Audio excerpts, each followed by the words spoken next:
দশম শ্রেণীর ছাত্রছাত্রীদের আমি আন্তরিক স্বাগত জানাই। একটা বিষয় বলতে চাই, এটা হচ্ছে ভূগোল। দেখো, মাধ্যমিক আধুনিক ভূগোল ও পরিবেশ এই বইটা যাদের আছে তারা কিন্তু এই পেজ নাম্বার এইটা দেখো, এই যে 134 পেজ, এই 134 পেজে এই যে আছে না, এই যে শহর কেন গড়ে ওঠে এইখানে প্রশাসনিক শহর, ব্যবসা বাণিজ্যিক শহর বা উৎপাদন শহর ভিত্তিক নানান কিছু কোশ্চেন আছে, শর্ট কোশ্চেন।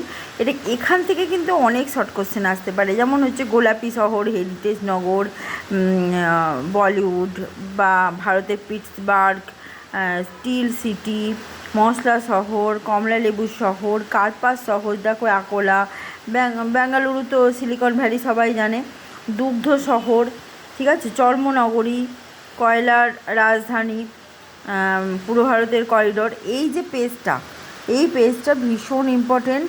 এবং এর পাশাপাশি আরেকটি পেজ আছে, যেটা হচ্ছে তার পরের পেজেতেও অনেক কিছু আছে, যেমন হিমালয়ের রানী, ঠিক আছে, মন্দির নগরী, দক্ষিণ ভারতের কাশী, মেগা সিটি।